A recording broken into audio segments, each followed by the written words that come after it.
every auticon consultant is on our payroll. So they are full-time employed by auticon, the entity, and have all the rights and responsibilities and duty as any employee, right, with the company. So what happens, like with McKinsey or Bain and Company or Carney or any consulting company, PwC, KPMG, you can mention all of them. They work with clients. And for that service they provide, auticon in this case, or the other consulting company, issue an invoice at the end of the month for services rendered and provided to this particular client. And that invoice is paid. And obviously we pay the salaries of our consultants, but we issue an invoice to our clients. But they are our consultants, they're on our payroll. We look after them and we support them. And the duration of the assignment or the working partnership could be, as I said, up from 6 months as a pilot to multi-year. Like we have Woolworths as a client, as our strongest and biggest clients in Australia. And we started with them and we're still working with them. And so after 5 years, yes, of course, things are changing, but those relationships can be multi-year working relationships where one consultant sits in a client office. We talk a lot to the CIOs, to tech executives, and talk about unique projects or BAU environments. But over the last 2 years, we've been also investing heavily in a new service and a new proposition, which is very much geared towards CEOs for that matter, but as well group HR directors, HRDs. So the idea here is what we call neuro-inclusion services. So these are a suite of offerings and services which could be summarized as transformational change to help companies to be more neuro-inclusive.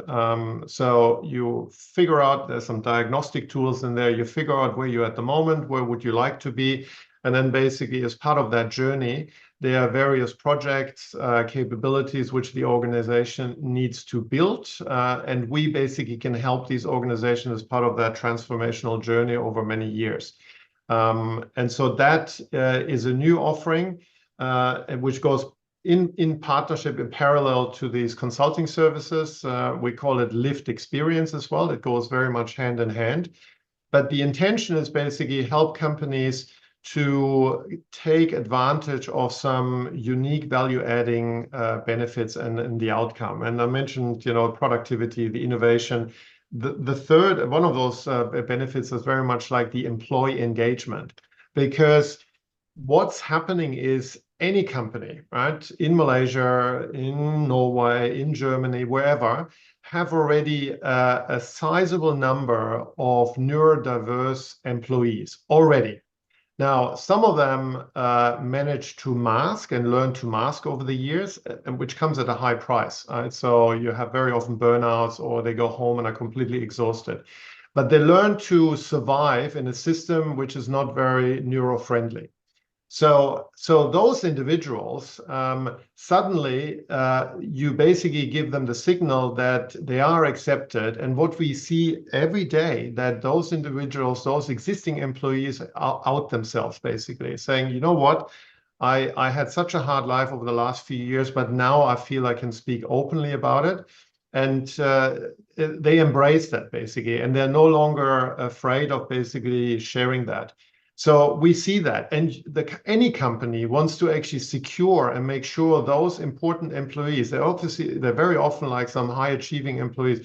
You want to secure them, you want to protect them, and you don't want to lose them. So in terms of that war for talent or the talent gap, the worst thing can happen is basically those individuals go. Now, equally, other employees feel be encouraged, particularly the younger generation, who are actually looking for companies who have a social purpose, who are much more inclusive.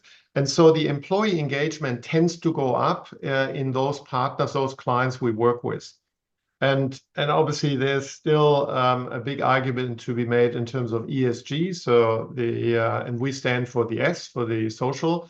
So the environmental, social, and governance aspiration and the reporting around it. And so there's some phenomenal benefits which any company can basically count on if they embark on a journey with us on that. So maybe the last bullet point on the left here, lower side, would be that very often we describe our services as that we are the outsourced partner of our client's neurodiverse employment strategy. So in other words, if a company would like to invest in that space but are afraid of what's required, or they're anxious in terms of what needs to be done, then effectively they can do the lock, stock, and barrel in terms of coming to us. We provide pretty much like the entire service end to end, right? And if you want to, we also maintain the risk, right? Because they're not hiring autistic talent. We do it, right? And so while they work with us and while they're effectively de-risking that neurodiverse employment strategy, effectively, we help them to move up the learning curve and become much more experienced, more comfortable. And in a way, we love to work ourselves out of a job, right? If over time they feel comfortable enough to run it themselves, that's fantastic, right? Because we have plenty of other opportunities. Now, if they don't want to do that, we are super happy to work with them. That's why I'm talking about these long-term partnerships. But the neurodiverse employment strategy, which they would like to implement, we can help them basically, particularly in the early years.